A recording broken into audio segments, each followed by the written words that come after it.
Iceland is often called the land of fire and ice. Millions of tourists visit every year to see glaciers, volcanoes, black sand beaches and waterfalls. But ask some locals about the lava fields and the conversation changes. There is an old piece of Icelandic folklore that has survived for centuries. It sounds almost too simple to matter. Never throw a stone into the lava fields. Not because you'll damage nature, not because it's against the law, because according to the legend, someone might throw one back. No one can prove the stories are real, yet they continue to be told, generation after generation. And one traveller would later admit that ignoring the warning became the strangest moment of his entire trip. In the summer of 2024, a photographer from Germany, we'll call him Daniel, planned a 2-week road trip around Iceland's famous ring road. Daniel wasn't interested in ghost stories. He came for landscapes. He wanted volcanoes at sunrise, waterfalls under storm clouds, and the endless black lava fields that make Iceland look almost otherworldly. Like many visitors, he rented a small camper van and began driving clockwise around the island. The first few days were exactly what he had imagined. Towering cliffs, empty roads, tiny villages surrounded by mountains. At every stop, he noticed something unusual. Small piles of carefully stacked stones, sometimes beside hiking trails, sometimes deep inside old lava fields, sometimes standing alone where nobody seemed to live. Curious, Daniel asked an elderly cafe owner about them. The woman smiled politely. "They're better left alone." Daniel laughed. "You mean they're historical?" She hesitated before answering. "They belong where they are. Nothing more." Over the next few days, Daniel heard similar comments. A tour guide casually mentioned that many Icelanders avoid disturbing certain rocks. A gas station attendant joked, "If you take one home, don't be surprised if you bring something else with it." Everyone laughed afterward, but no one explained why. Iceland has one of the richest folklore traditions in Europe. For centuries, stories of hidden people, known as Huldufolk, have been part of local culture. Some treat them as myths, others see them as cultural heritage. Many simply respect the stories without claiming they're literally true. Visitors occasionally hear tales of roads being rerouted around unusual rock formations because locals consider them special. Whether those stories are symbolic, historical, or something else depends on who tells them. Daniel found the folklore fascinating, but he remained skeptical. One cloudy afternoon, he stopped beside an enormous lava field in western Iceland. There wasn't another car in sight. The landscape stretched for miles. Black volcanic rock, green moss, complete silence. He stepped out of the van with his camera. The stillness was unlike anything he had experienced before. Even the wind seemed strangely absent. After photographing the area for nearly an hour, Daniel noticed a small stone resting on a larger boulder. For reasons he couldn't later explain, he picked it up. He weighed it in his hand, then casually tossed it into the lava field. The sound echoed farther than expected. Tick, tick, tick, then silence. Daniel smiled. Nothing happened.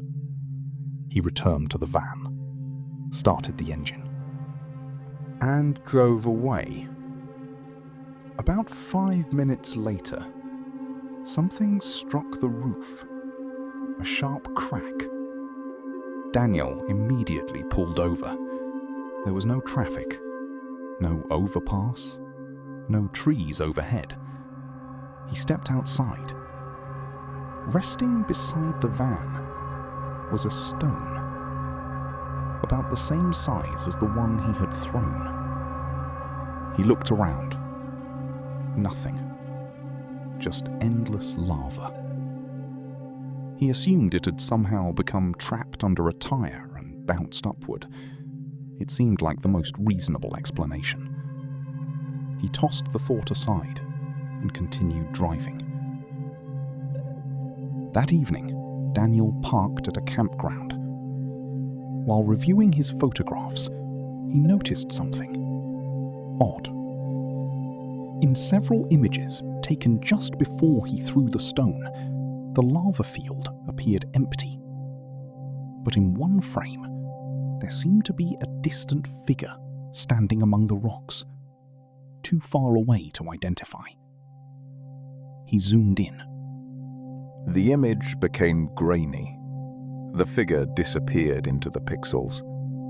He dismissed it as a trick of light. The next morning, he mentioned the strange stone to another traveller.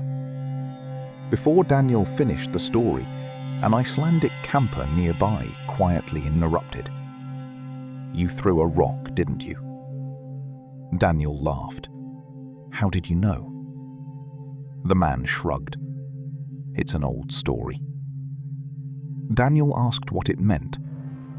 The man simply replied, "Sometimes it's better not to ask." For the rest of his journey, small things began happening. Nothing dramatic, nothing impossible. A loose stone appearing beside the camper door each morning. A pebble resting on the driver's seat after a hike. Tiny rocks where he was certain there had been none before. Each event could be explained. Wind, accident, carelessness.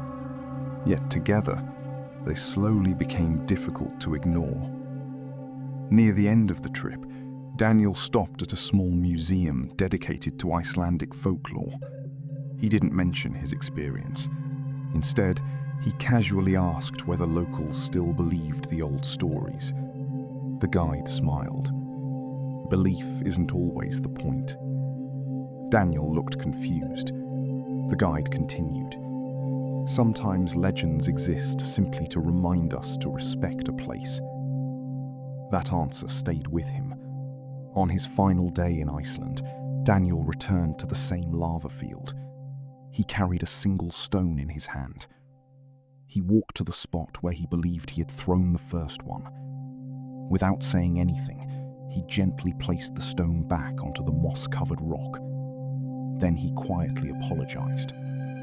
Not because he believed the legend, but because, after everything that had happened, it somehow felt like the right thing to do. Nothing happened.